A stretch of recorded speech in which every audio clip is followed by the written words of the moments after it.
What's up, boys? It's Nick from Team Taylor 501 here. I'm the king of the scrubs, and today, here is my Domain Monarch deck profile for November 2017 post-ban list. I would be doing this in real person, but I don't have my cards with me at the moment. I did go home this weekend, and I went to my locals, and I tried to pick up a few cards, and nobody had them.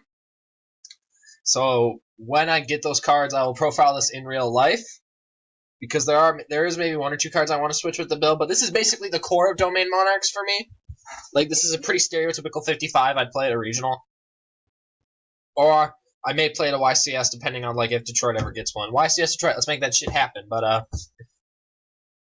yeah, this is it's my list. Like, I pretty much took the core of Domain Monarchs. Now that Gofu's at 1, you have absolutely no reason to play the card.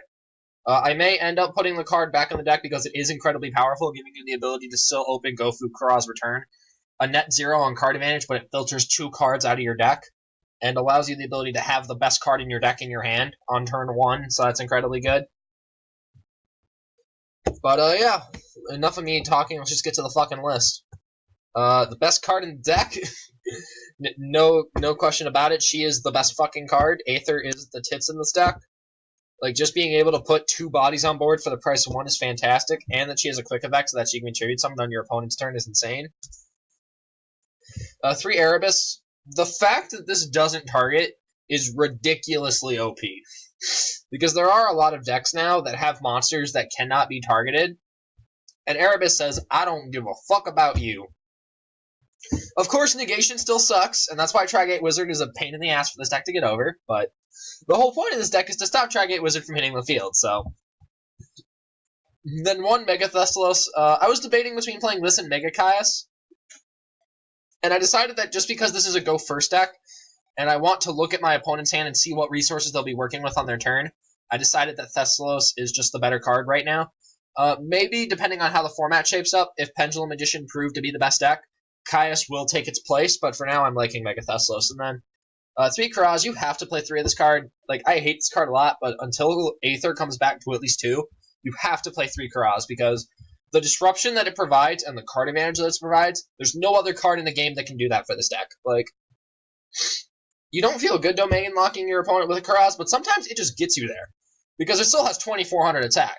Like, almost no deck in the game just can straight up normal summon a monster that has 2400 or more attack points.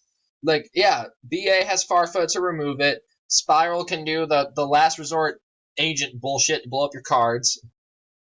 Pendulum Magician obviously has Purple Poison, Black Fang, Double Iris that can, like, that deck can attack modify the shit out of you, but that's besides the point.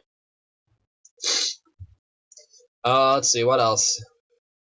Inferno has removal, but basically, if they don't have a removal spell, or they don't have a way to kill your cards, they don't play the game. Which brings me to Vanity's Fiend. 3 copies of this card. Like I said in my last Domain Monarch video, until Aether comes off the ban list, you have to play 3 copies of Vanity's Fiend. The card just says, I win the game. Until it leaves the field, your opponent can't play. Let's go over the quick meta decks for 30 seconds here. Pendulum Magician.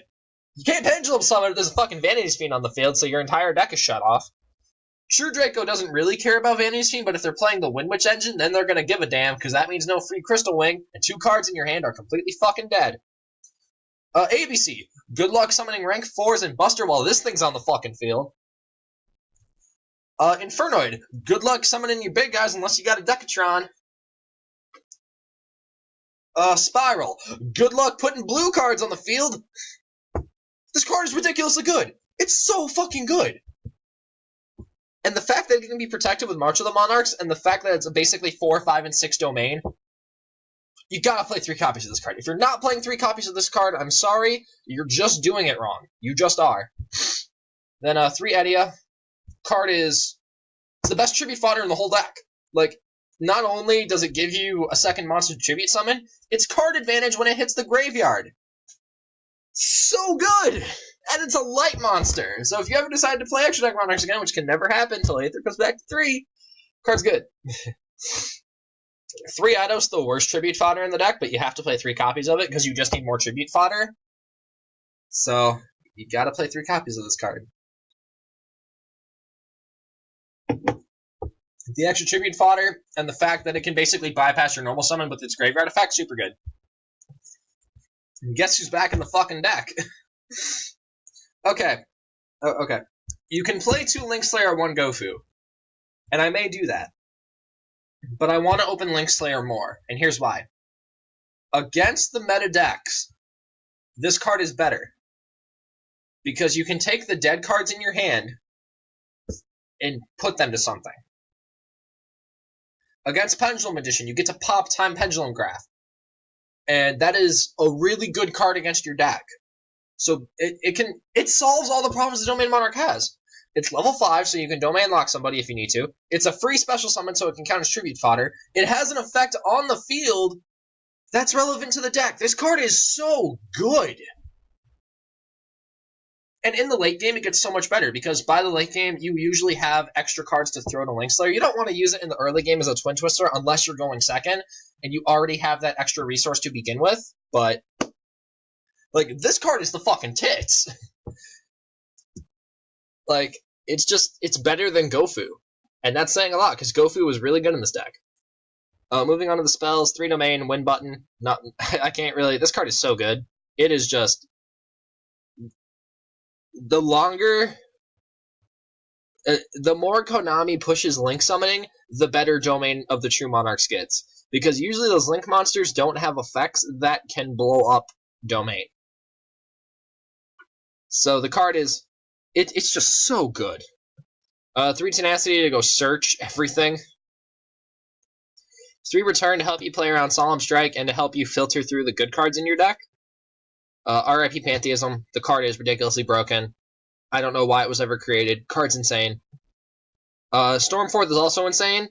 Like, this entire deck is still full of insanely overpowered broken cards. Like, Stormforth, in the crazy broken format that we're in now, is still an incredibly broken card.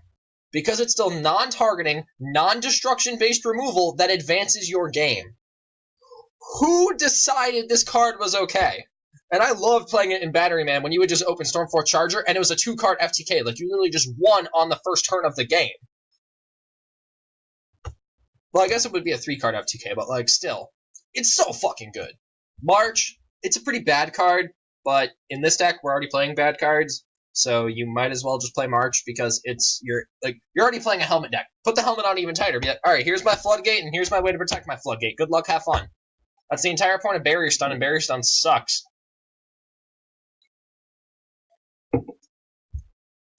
Frostblast. I am really liking Frostblast right now. I am really a fan of this card.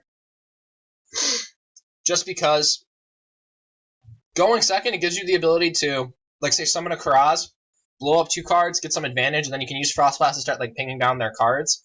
And it can pop monsters, too. It's just a set card on the field. It doesn't say set, spell, or trap.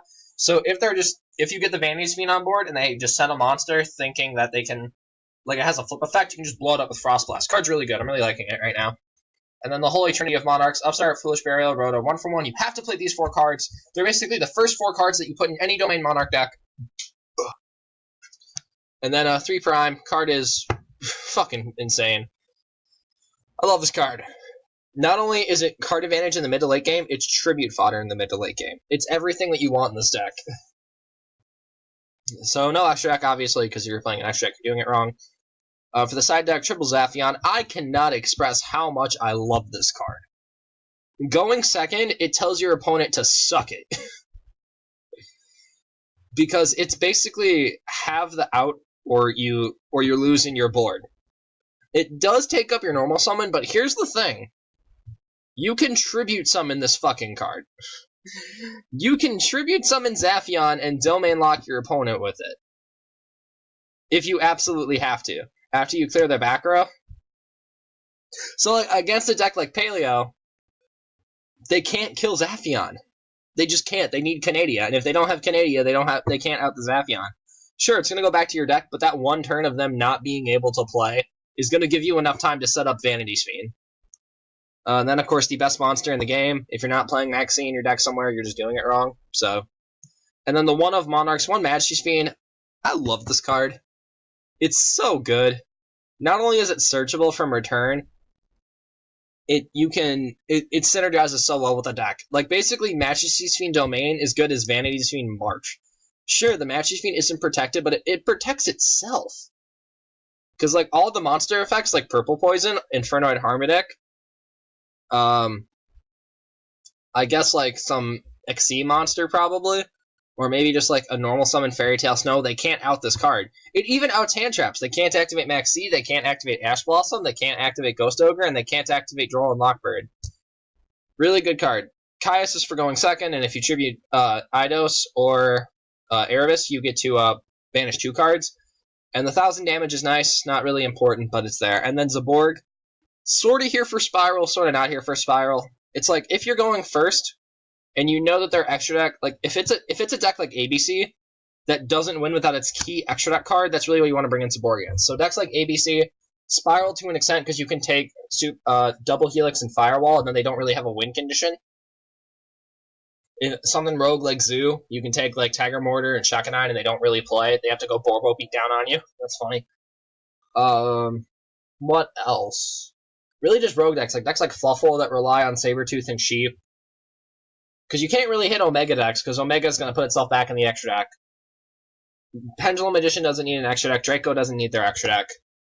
So, and then for going second, we have a Kaiju package. Gamma-Seal, Kumungus, Thunder King, and Slumber. It's just, you can't really out Masterpiece super effectively, and you can't out, like, negation cards really effectively. Like, Firewall is really annoying, Tri-Gate Wizard's really annoying. So just having a built-in out in your side deck to cards like that is super important. And then Darkle Regeki. Basically, you have, like, 6 cards going... Like, basically going second, you just want to open a Kaiju and Tribute Fodder. And that's about it. You don't even care if you draw a Monarch. You just want to open a way to deal with your opponent's board. Like, this deck can outboards, but it's really, like, you need Stormforth and Erebus, and it's ridiculous how much it takes. And then 2 Magical Spring. Just, like, Pendulum Magician's pretty hard for you to deal with. This card not only lets you filter through your deck, but it stops your opponent from playing. Now, sure, unlike a deck like Fluffle, you'll be discarding more cards, but you plus off that. So, like, discarding Edia gets you card advantage, discarding Frostblast, Pantheism Prime, Erebus. That all generates card advantage later in the turn or later in the game, so Magical Spring is a super good card in this deck. That's about it for the deck list. There's absolutely nothing special about Monarchs. It's going to play the same way that it's played for this entire time. You're going to summon a Monarch, you're going to activate Domain, you're going to pass the turn, and you're going to cross your fingers that they don't have the out. If they have the out, you lose, and if they don't have the out, you win. It's pretty simple. It sucks that that's the way this deck is, but there's nothing we can do about it. Let me know what you think of this deck list in the description down below. What cards are you going to play? What cards do you not like that I'm playing? What do you agree with? What do you disagree with? Leave any of your thoughts in the comment section down below. I will be looking. And that's about it. My name is Nick from Team Table 501. Thanks for watching, and I'll see you guys next time.